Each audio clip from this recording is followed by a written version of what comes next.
আমরা তাদের কাছ থেকে টাকা পয়সা আশা করি না। আমরা তাদের কাছ থেকে আশা করি যে তারা আমরা একটা বিপদে পড়লে আমাদের পাশে এসে দাঁড়াইবে। এই টাকা পয়সা তাদের কাছে আমরা আশা করি না, কিন্তু তারা দেখা গেছে একজনের বিপদে পড়লে আমি এই সিমটমটা যা দেখলাম এইটা আমি বুঝলাম, কারণ এরকম বিপদে আমি আর পড়ি নাই। এই সিমটমটা যা দেখলাম যে তারা মনে করে যে মানে তাদের কাছে টাকা পয়সা চাইতেছি, যে আমার সিনিয়র তার কাছে যদি যায় বলি এই সমস্যা, সে আরেকজনের ফোন দেয়, সে বলে আমি ব্যস্ত আছি, মানে অ্যাভয়েড করার চিন্তা ভাবনা করে।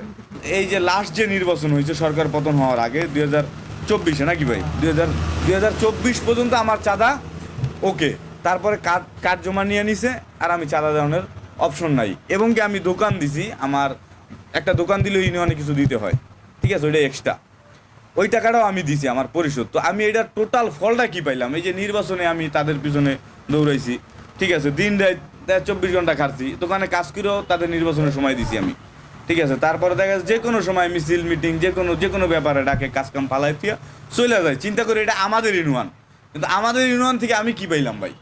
আমার ফ্যামিলিতে আছে হইলো আমার একটা মেয়ে আছে, আর আমার ওয়াইফ, আর আমি, আর আমার বাবা আছে। তো দেখা গেছে মাসিক ইনকাম ভাই, দেখা গেছে এমনও মাস যায় যে আমার পোলাপান বেতন দিয়া 250,000 টাকা থাকে, আবার এমনও মাস যায় 30,000 টাকা ঘর দিয়ে আইনা দিতে হয়। আমাদের কাজ দেখা গেছে এই আছে এই নাই। আমার কর্মচারী আছে মনে করেন প্রায় 3 জন 4 জন। ছুটি হয়েছে দেখা গেছে শুক্রবার, এটা মাসবি।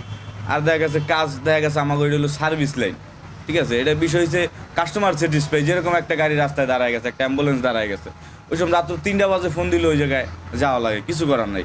একজন ডাক্তার গাড়ি নষ্ট হয়ে গেছে, রাত্র 3টা বাজে ফোন দিলেও যাওয়া লাগে।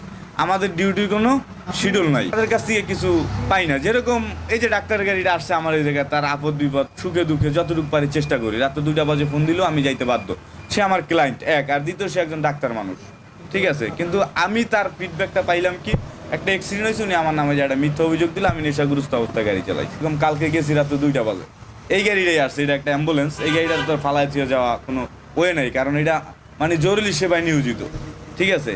দেখা গেছে এই গাড়িটা আসছে রাত্রে দেখা গেছে 11টা বাজে। এই গাড়িটা আমি রাত্রে 2টা পর্যন্ত কাজ করছি। 2টা পর্যন্ত কাজ করার পরে তারপরে বাসায় গেছি, আবার সকাল দেখা গেছে 9:30 বাজে ঘুম থেকে উঠছি। এই সারাদিন এই পর্যন্ত, এখন যাইতে যাইতে আবার দেখা গেছে 12টা 1টা বাজে যাবে। এই হলো আমাদের জীবন ভাই।